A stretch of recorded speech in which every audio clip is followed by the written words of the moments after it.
Welcome to Democracy Now!, democracynow.org, The War and Peace Report. I'm Amy Goodman. The Obama administration is urging a federal judge to block the release of certain Bush-era documents that detail the videotaped interrogations of CIA prisoners at secret prisons. The Washington Post reports CIA Director Leon Panetta said in an affidavit that releasing the documents would benefit al-Qaeda's recruitment efforts. Panetta said the forced disclosure of such material to the American Civil Liberties Union could be, quote, expected to result in exceptionally grave damage to the national security by informing our enemies of what we knew about them and when, and in some instances, how we obtained the intelligence we possessed, unquote. Jamil Jaffer of the ACLU said he found it troubling for the Obama administration to say that information about purported abuses should be withheld because it might fuel anti-American propaganda. Jaffer said that amounts to an assertion that, quote, the greater the abuse, the more important it is that it should remain secret.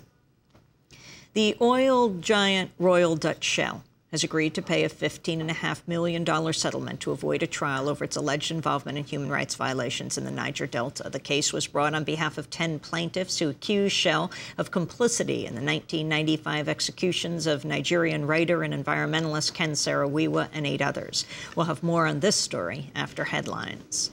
In Peru, indigenous leader Alberto Pizango has sought refuge in Nicaragua's embassy and is seeking asylum. Pizango is wanted in Peru on sedition charges after leading protests opposing laws that encourage foreign mining and energy companies to invest billions of dollars in the Amazon rainforest. Over the weekend, 60 people died after police tried to break up a blockade. Indigenous activists are vowing to continue to fight for their land.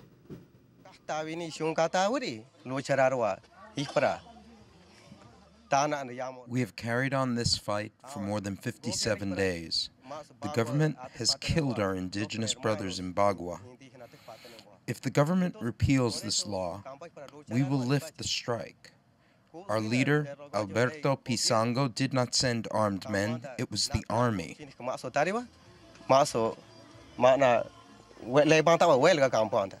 The U.S. Supreme Court has decided not to hear a challenge to the Pentagon's Don't Ask, Don't Tell policy that bars gays and lesbians from serving openly in the military. The court refused to hear an appeal from a former Army captain who was dismissed under the policy. The Obama administration had urged the court to throw the case out. In a brief, the Obama administration had said the Don't Ask, Don't Tell policy is, quote, rationally related to the government's legitimate interest in military discipline and cohesion. While running for president, Senator Obama campaigned to end the Don't Ask, Don't Tell policy, but he's made no specific move to do so since taking office in January. In other Supreme Court news, the court has issued a stay of the sale of Chrysler to the Italian automaker Fiat, delaying Chrysler's exit from bankruptcy. Judge Ruth Bader Ginsburg announced the court would consider whether to hear the objections to the deal by 3 Indiana state pension funds and consumer groups. Some analysts say Chrysler could be at risk of going out of business if the court decides to hear an appeal in the case. In another closely watched case, the Supreme Court ruled that a West Virginia judge should have disqualified himself from an appeal of a $50 million jury verdict against Massey Energy because the coal mining company's CEO had been a major campaign donor. By a 5-4 vote, the justices held that the West Virginia Supreme Court of Appeals judge should have removed himself from deciding the case because Massey chief executive Don Blankenship had spent $3 million to help him get elected to the court. Also on Monday, the Supreme Court declined to hear a petition from a coalition of Native American and environmental groups to protect the San Francisco Peaks, located near Flagstaff, Arizona. The mountains are considered sacred by 13 Native American tribes. A lawsuit was filed by the coalition to block a private developer from expanding a ski resort on the mountain and from using recycled sewer water to make fake snow. Secretary of State Hillary Clinton said Monday the Obama administration's concerned about the 2 American journalists being held in North Korea and that they should be freed. The journalists Yuna Lee and Laura Ling of U.S. media outlet Current TV were arrested in March working on a story near the border between North Korea and China. They've been sentenced to 12 years of hard labor in a prison camp. Obviously, we are deeply concerned about the length of the sentences and the fact that this trial was conducted totally in secret with no observers, and we're engaged in all possible ways through every possible channel to secure their release, and we once again urge North Korea to grant their immediate release on humanitarian grounds. While Secretary of State Hillary Clinton criticized North Korea for trying the journalists by secret trial, the Obama administration continues to hold at least one foreign journalist without charge. Ibrahim Jassim, a freelance photographer for Reuters, has been held in Iraq since September despite objections from the Iraqi government, Committee to Protect Journalists, Reporters Without Borders, and Reuters. Another former prisoner at Guantanamo has come forward to describe being abused inside the jail. Lakhdar Boumediene, who now lives in France, told ABC News he was kept awake for 16 days straight, and guards inappropriately used hypodermic needles and IV tubes intended for force feeding during hunger strikes. Boumediene, who was held for nearly 8 years without charge, was interviewed on ABC News last night. Do you think that you were tortured? I don't think. I'm sure. You think this is not torture? What's this? What you can call this? The New York Times is coming under intense scrutiny over its recent coverage of what former Guantanamo prisoners have done after their release.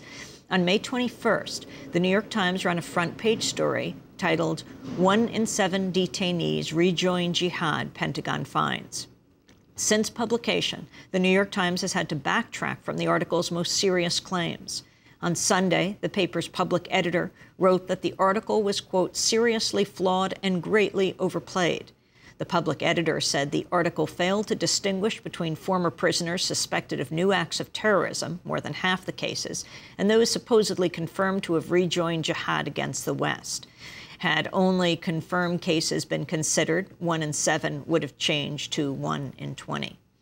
Meanwhile, U.S. authorities have brought the first Guantanamo Bay prisoner to the United States, flying him into New York to face trial for his alleged role in bombing the U.S. embassies in Tanzania and Kenya. Ahmed Gilani arrived early today and was brought to the Metropolitan Correctional Center in Manhattan. He's scheduled to appear in Manhattan federal court later today.